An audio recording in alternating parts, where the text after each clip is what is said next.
O xadrez é importantíssimo para a memória, tá? Porque ele naturalmente ele exige uma memorização. Só o fato da pessoa ter que criar novas saídas, ela desenvolve possibilidades de solução muito mais rápido, de desafios ou de problemas, de situações de crise que ela vai vivenciar, porque fica mais ágil neste processo, porque o próprio jogo do xadrez treina isso. E cartas não? Depende se ela for só repetitiva ou não. Como Depende de tipo o que tu está fazendo com aquelas cartas. Muitas vezes a carta mais atrapalha do que ajuda a memória. Não, eu digo o jogo de cartas que nem tem, por exemplo, aquele no computador, eu acho que ele muito... A própria paciência. A paciência. O Paciência Spy. A memória em si não ajuda. Não? Não. Se ele fosse desafiante, sim. Ele é repetitivo. Pode ser que ajude a pessoa, se ela se acalmar um pouco. Pode ser até que interfira. Mas na capacidade de memorização, não.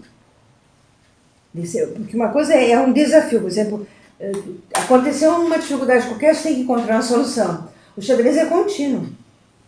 Ele tem que estar toda hora buscando soluções em situações imprevistas, porque ele tem que antecipar o que o outro vai fazer ou não e assim por diante. Então, aquelas situações que exigem ou que são desafio maior, tem maior potencialização. O uso adequado das potencialidades do cérebro também pode multiplicar a capacidade de aprendizagem e melhorar o desempenho em geral. O cérebro, sem dúvida, é uma máquina maravilhosa, pouco utilizada. Pesa mais do que 1 quilo e representa 2% mais ou menos do nosso peso total. Antigamente se dava muito valor ao peso, tanto que o cérebro do Einstein foi muito estudado em relação a peso. Hoje em dia já não tanto, tem novas descobertas que, embora estude peso, já não é a prioridade 1. Né? A título de curiosidade, afirma-se que existem mais conexões neurológicas do que estrelas na Via Galáctea. Se fôssemos contar, levaríamos cerca de 32 milhões de anos, só para contar, né? Isso porque a ideia fundamental aqui é que as conexões podem continuar a vida inteira, independente da idade. Ampliação de conexões neuroniais, que uma época se achava que não. O cérebro crescia até uma idade X e parava, e não faria mais conexões. Hoje se sabe que a pessoa pode continuar expandindo a criação de novas conexões pelo uso que ela fizer, né? Aqui nós temos uma análise de quando é que as pessoas se tornam mais criativas, quando é que elas inovam e tudo mais, né? Que as pessoas tendem a achar que numa idade mais jovem, ela tem mais isso, outros que não, que é com a idade mais avançada. Então, demos exemplos aqui. Charles Darwin buscou a explicação para a evolução dos seres vivos quando ele tinha 22 anos. Porém, publicou a sua obra sobre a origem das espécies com 55. Karl Marx publicou suas primeiras ideias através dos manuscritos econômicos e filosóficos. Porém, só com 49 ele concluiu a sua melhor obra, que é até hoje considerada a melhor, denominada O Capital. Leonardo da Vinci, desde jovem, já era considerado um gênio em Florença. Somente com 54 anos ele criou a Mona Lisa, que é considerada a sua pintura, né, mais célebre, mais conhecida. Waldo, que colocamos o Waldo, pelo que a gente tinha de informação, para botar algo parapsíquico aqui no meio. Aos 9 anos de idade, ele estava lúcido, atuando no mundo extrafísico e fazendo assistência ao próprio pai. Então, aqui são 3 informações cerebrais e na quarta é uma informação extracerebral. No entanto, publicou o primeiro tratado com 54 anos de idade. Então, veja, nós vamos analisar 55 anos, 49 anos, 54 anos e 54 anos. Isso é bom para nós tirarmos aquela ideia distorcida de que a pessoa vai fazer o seu melhor só na juventude. Não, ela poderá fazer, mas pode continuar esse desempenho e ter obras de mais peso, de mais valor, com mais idade, né? Esses fatos podem ter 2 explicações, complementares e não excludentes. Numa pessoa intelectualmente ativa, o cérebro pode melhorar continuamente através do estudo, Da pesquisa, da realização de atividades desafiadoras. Então, isso é um fato, né? A gente pode continuar melhorando e principalmente tirar aquela ideia depressiva de que a pessoa com 70 anos não pode aprender mais nada, está no fim da vida, quem emborreceu, as coisas assim que não levam à realidade. A consciência que busca o autoconhecimento e a melhoria do seu crescimento e desempenho evolutivo pode autossuperar a si mesmo, desenvolver novas capacidades e potencialidades ainda não utilizadas, tá? Que a pessoa tem que entender isso, que ela pode desenvolver novas. Quanto mais cedo, em relação à idade cronológica, a consciência obtiver melhores níveis de autoconscientização, maiores patamares alcançará na trajetória da evolução. Isso aqui eu destaquei porque achei interessante. Em São Paulo existe o Centro de Aprendizagem e Desenvolvimento, chamado AID, não sei se ainda existe, na época existia, que utiliza um método espanhol de orientação aos pais de como desenvolver o potencial de seus filhos. Então, primeiro os bebês ouvem música clássica. A primeira coisa que eles fazem, porque de fato a ressonância da música clássica, como ela é muito harmônica, muito equilibrada, expansora, ela facilita o desenvolvimento, a psicomotricidade. Então, à medida que eles ouvem a música, eles estimulam as crianças ouvindo a música a engatear. Fazer um movimento que naturalmente desenvolve psicomotricidade, né? Equilibrar-se, subir uma escada, descer uma escada ouvindo a música. Observam obras de arte e utilizam brinquedos que desenvolvem o senso tátil. Hoje existe muita coisa, antigamente não tinha, tem umas gurizadas, umas melecas, tem 50 coisas daqui que desenvolve esse aspecto tátil. Com 1 ano de idade, eles começam a aprender a segunda língua, que poderão falar sem nenhum sotaque. Sim, porque o sotaque ele vem depois, né? Se a pessoa começa cedo, ela fala com fluência o idioma. O fato, eu quero grifar bem isso que é o último parágrafo aqui. O fato de passarmos muito tempo de férias também para o cérebro, ao retornar às atividades, é preciso reeducar. Na verdade, seria reexercitar, exercitar de novo, para poder voltar ao mesmo nível de desempenho anterior. Vê se fica claro o que é dar férias para o cérebro. Pois é, quanto tempo seriam essas férias? Assim, Por exemplo, você vai tirar as tuas férias. Decidiu tirar, sei lá, 15 dias de férias. E nesse tempo o teu cérebro não for utilizado com o nível de desempenho que está habituado, ele decai. E a memória decai. Decai tudo. Você tem que retomar e vai passar um período para alcançar aquele nível. Independentemente do tempo que eu pare, ou tem um tempo mínimo, por exemplo, não tem. Nenhum final de semana que eu não faça, que eu não exerça o mesmo desempenho, ele já depende. Por exemplo, você tem que comparar com o teu desempenho habitual. No seu final de semana, 2 dias. O que eu faço com o meu cérebro em 2 dias? Tá. No meu caso, ele permanece ativo, eu acho. Permanece ativo. Tá? Então, se você está realizando atividades que são estimulantes, ele vai sentir muito bom. Você vê que tem o hábito de ler um livro um dia, às vezes? Para mim, um dia que eu não uso, faz uma diferença nada. Entendi. Enorme. Deixei de ler um livro. Entendi. Em um dia eu já vou meu cérebro já vai sentir, em um dia inativo, ele já vai sentir diferença porque ele está tão habituado com esse uso, que é o melhor, entende? Agora, tu vê, as pessoas são capazes de passar meses sem abrir um livro. Anos sem abrir um livro. Sem escrever uma linha, sem, entende? E não só isso, porque tem outras atividades importantes, essas são prioritárias, não tem outras. As pessoas não fazem. Então, a grande maioria das pessoas vive em férias cerebral. E depois querem um bom cérebro funcionando. Não tem como ter, não vai ter. Isso depende da idade. A ideia não favorece a redução da função cerebral. O que eu não tive o começo, já que o que favorece? A idade. A idade depende. Fatores orgânicos, doenças, radiações, uma série de fatores que interferem podem influir, sim, prejudicar. Mas qual é o equívoco? É a pessoa concluir que por isso não pode desenvolver novas atividades. Pode e deve fazer um esforço maior para isso. É que as pessoas se acomodam à ideia de disfunção. É confortável. Por incrível que pareça, é confortável. Não sei, não posso, não consigo, sou idoso, perdi minha capacidade. Que na verdade, assim, se é Se eu uma me engano. pessoa. É, isso que eu queria comentar. Se é uma pessoa totalmente.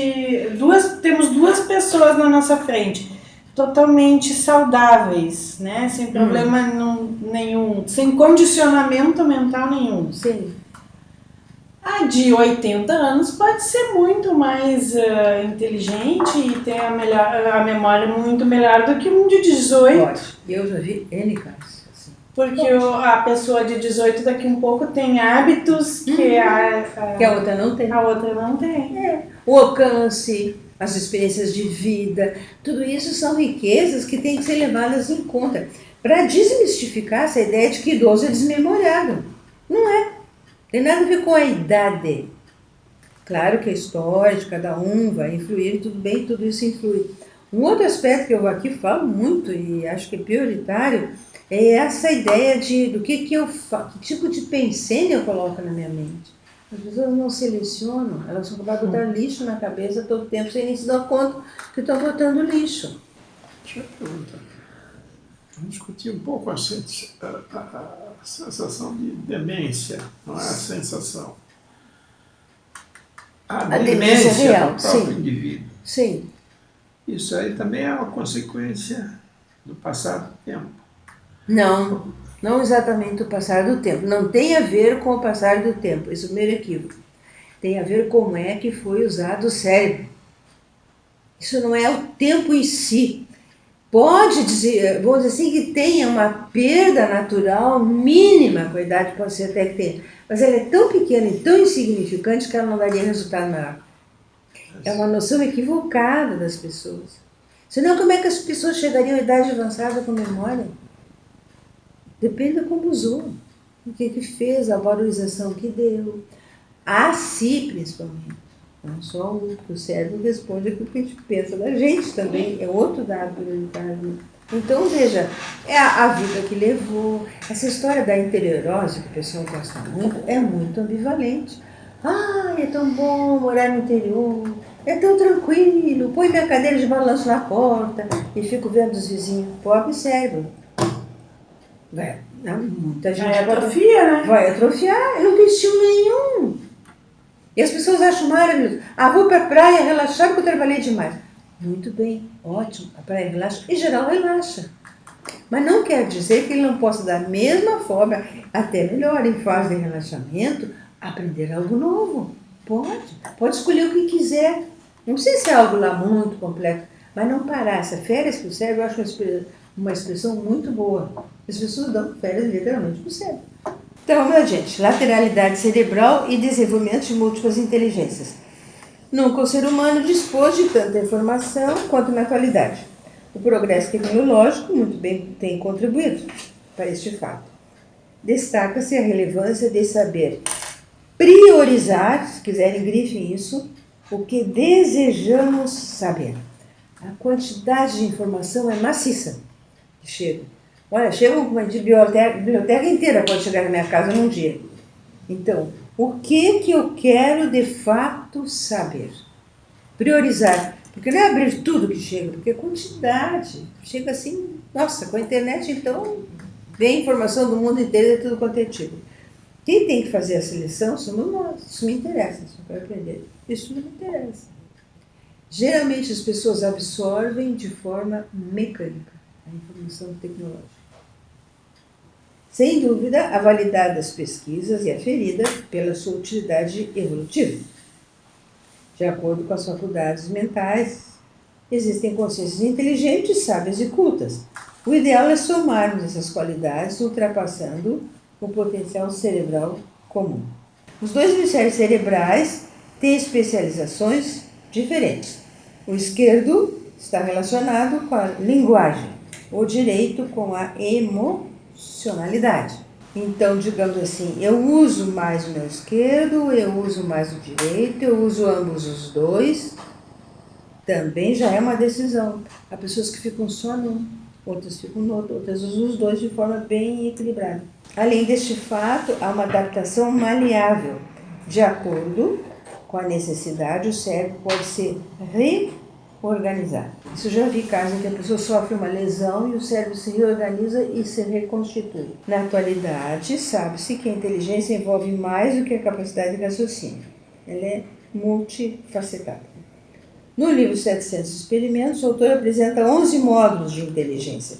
Então, se nós olharmos de uma forma rápida aqui, por exemplo, qual dessas inteligências eu acho que eu tenho mais desenvolvida?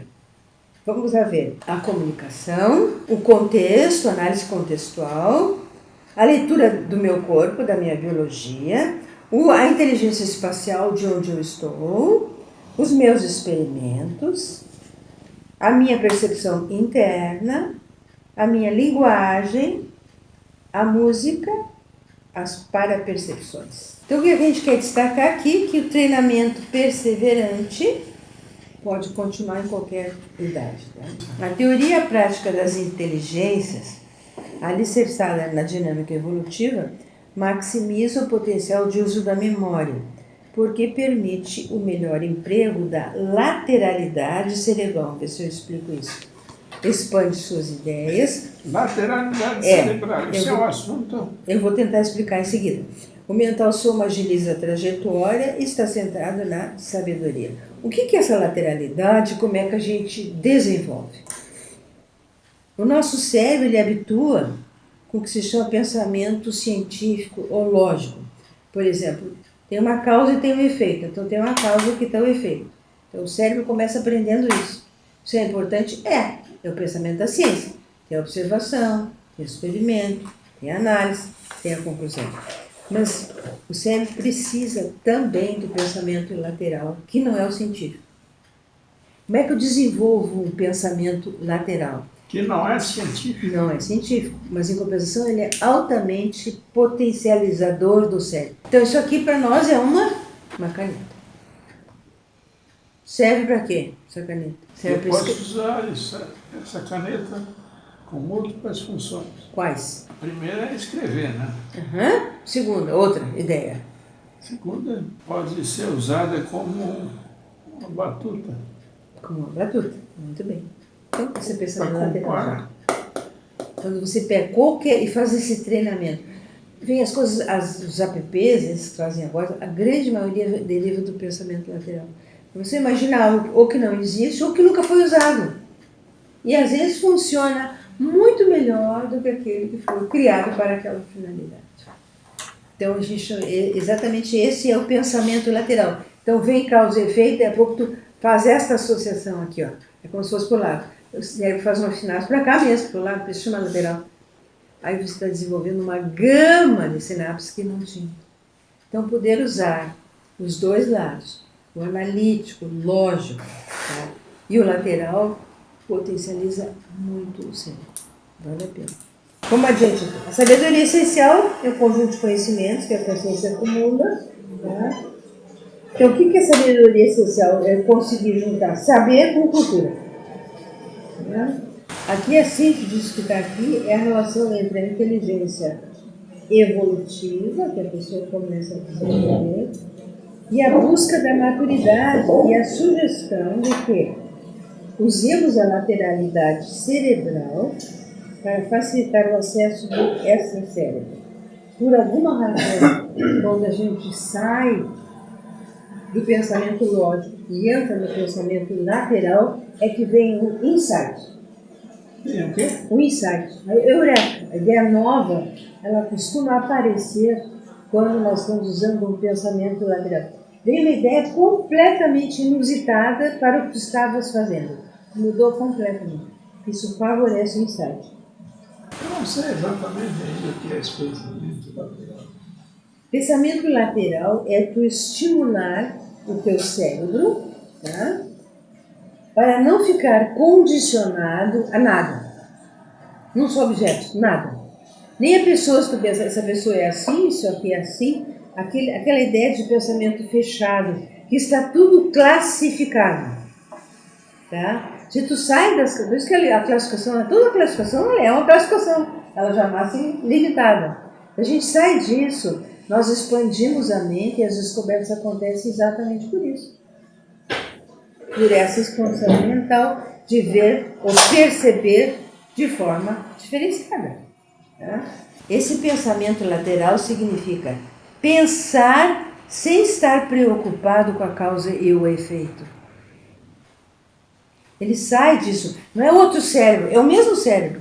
Só o pensamento que muda, tá? É só o pensamento. Mas muda por quê? Porque ele deixa de se preocupar que vou tomar este chá, vai me dar tal efeito. Se a ciência diz, ele não está pensando se vai tomar o chá e vai dar efeito. Ele está pensando que está tomando algo. Ponto. Ele desassocia. Eu sei que é um pouco difícil de tu tentar entender, mas se tu conseguires, porque a ciência ela acaba ficando, não sei se você dá conta disso também, Nila, é quase um deus ali, inquestionável, para a maior parte dos cientistas. Então tem que flexibilizar essa ideia do modelo científico para poder avançar na memória, inclusive. Técnica do estado vibracional no chuveiro e na piscina. 11 etapas. Número 1. Logo após fechar a água. Tomei meu banho, botei meus cremes, nem sei se botei ou não botei, fiz o meu banho habitual, tá? Ainda com o corpo molhado dentro do box. Estou lá dentro do box, não passei toalha nem nada, estou com o corpo molhado. Antes de passar a toalha, porque ela interfere se você passar a toalha para secar. O ideal é antes de passar a toalha para secar. Tá? Aí o que você vai fazer? Você vai fazer o circuito fechado de energia. Lembra o que é o circuito fechado de energia? Tenta fazer no banho, tá dentro do banheiro, dentro do box. Tá? Sobe e desce. Tentar fazer isso. Tá? Por quê? Por que é mais fácil? Você fez a higiene física, o teu campo energético está mais solto e a água potencializou. Além disso, a contração e esse movimento circulatório também facilita. Então, a tendência é que tu consiga fazer esse movimento mais rápido e mais potente. Tá? Tenta fazer o EV aí, movimentar conforme pode. Você já experimentou? E aí, como é que foi? Deu certo? Foi bom? Vai aumentando o tempo e o tamanho do circuito até conseguir que o corpo vibre intensamente. Durante o dia, quando sentir qualquer desconforto, lembre-se de buscar a dinamização das energias. Por exemplo, estou ficando morrendo de sono e agora não posso dormir. Puxa, estou atendendo um paciente, o paciente está falando e eu estou aqui dormindo na frente dele. Puxa, está vibracional. Sei lá, a causa que achar melhor. Como terminou o seu dia? Mais ou menos cansado? Você não deve lembrar quando é que você fez para ver se deu interferência no dia. A prática diária e continuada do EV atua como um mecanismo natural para a homeostase, diminuição de enfermidades e favorecimento da dispersidade, quer dizer, ficar mais lúcido. 11. A novidade aqui está no 11.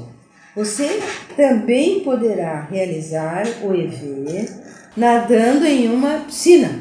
A experiência é muito interessante e lúdica, pois poderá ter a sensação de que está dentro de uma água mineral. Borbulham, as bolinhas começam a borbulhar assim, salpicam as gotinhas também. Aqui tem algo que eu acho que talvez seja interessante lermos sobre a memória. Por quê? Mesmo para vocês terem uma ideia de que existe uma memória desde o átomo. Não sei se vocês têm ideia que o átomo tem a memória. Já passou pela tua cabeça, será, essa ideia de que o átomo tem memória? O átomo tem memória? Oh, isso eu não sei. Pois tem. Pois tem. Então, Chopra apresenta a tese de que os pensamentos têm influência em nível atômico. Exercem um tipo de lembrança, fazendo com que elétrons de órbitas mais externas pulem para órbitas mais internas e vice-versa, conforme, isso que é importante, de acordo com o padrão mental de cada um, expandindo ou absorvendo energias. Ele fez experimentos riquíssimos nesse sentido. Ele entendia de química também, conseguiu fazer, então ele verificava que o pensamento fazia o átomo mudar para fora ou para dentro. daquela órbita. Ou ele pulava 3, 4 órbitas para fora, ou ele ia mais para dentro. Tá? O pensamento de quem? Dele, Que tipo? do próprio pesquisador, os pensamentos, conforme ele mudava o pensamento, agora eu vou ver se ele dá mais alguma coisa, senão eu completo. Ele começou a observar isso. Tá? Assim, com base no autor, pode-se inferir que a consciência pode atuar a nível atômico, tornando-se energizador ao exteriorizar energias ou um drenador absorvedor das próprias energias, de acordo com o padrão pensênico, gerando uma memória atômica saudável ou patológica. Vamos ver se ficou claro isso para vocês. Não perguntem. Então, vamos ver para entender. Ele fez experimentos químicos, tá? E ele verificou, fez testes, que se ele ficava pensando de uma forma saudável, ou positiva, ou equilibrada, o átomo ia pulando de órbita para fora. Quando ele fazia ao contrário, ou porque ele realmente estava mesmo, talvez ele tenha descoberto um experimento assim, mais deprê, mais para baixo, o átomo movimentava para o elétron para a órbita mais interna. Então ele estava, de certa forma, demonstrando, e a nanotecnologia depois se baseou nisso. Daí que surgiu, naquela época que ele começou, nem tinha, agora se fala bastante em nanotecnologia, né? Derivou disso também. Aqui tem uma bem interessante sobre a água, que eu quero ler para vocês. Experiências atuais sobre nanotecnologia e estudos sobre a água demonstram, isso tem a ver um pouco com a própria homeopatia, que a água absorve a impressão, os traços de uma substância anteriormente nela dissolvida e mantém esta memória mesmo quando não existe ou não há mais nenhum resquício do soluto, daquela substância que foi dissolvida, chegando em dissolução zero. Então, a homeopatia, de certa forma, foi descoberta assim. Tu põe uma substância, dissolve, tu tira toda a substância. Então, a homeopatia é isso, a pessoa toma água sem nada. Não tem nada ali. Só tem o efeito da substância que foi dissolvida. A pessoa pensa que está tomando aquilo que diz no Vitorino, não está tomando nada. E faz efeito. Mais interessante é que a pessoa se cura, melhora. Principalmente as pessoas que são acostumadas com dosagens menores, tem efeito melhor da homeopatia. Por isso que nós temos que ter muito cuidado aonde a gente põe a água. Não colocar água, por exemplo, na tua casa, ou em qualquer lugar, a água que você bebe, perto de alguma outra coisa que seja para limpeza, por exemplo. Jamais deixar próximo. A água é altamente sensível aos ambientes. Tem quantidade de experiência aqui, ó, os mistérios da água é outra experiência muito interessante. Porque o que passa? O campo magnético. Que tudo tem e que a água e as substâncias também tem. Eu achei essas experiências, quando eu li, já faz um bom tempo que veio. Em 2013, essa aqui. Tá? Eu achei interessantíssimas as experiências, porque eu me dá conta de, nossa, ninguém se dá conta disso, né? Eu sei que fizeram muitas experiências. Aí então ele chegou à conclusão que existe uma memória molecular. Existe, a memória fica gravada, mesmo que tire a substância, o efeito está ali, pelo campo eletromagnético. O que significa que a nossa memória tem uma influência muito grande de quê? Do campo eletromagnético. Por isso que as técnicas energéticas são importantes. Porque é um campo eletromagnético. As pessoas se dessem conta disso, fazem exercício de energia o dia inteiro. Quem tem dificuldade de memória passar o tempo inteiro treinando. Porque tem influência. Então, quanto mais usa, melhor fica a memória. E eis uma razão para a pessoa ter mais idade e memória boa. Quanto mais ela trabalhar com energia. Parece que eu estou fazendo propaganda, né? Mas é um fato. Isso aqui comprado.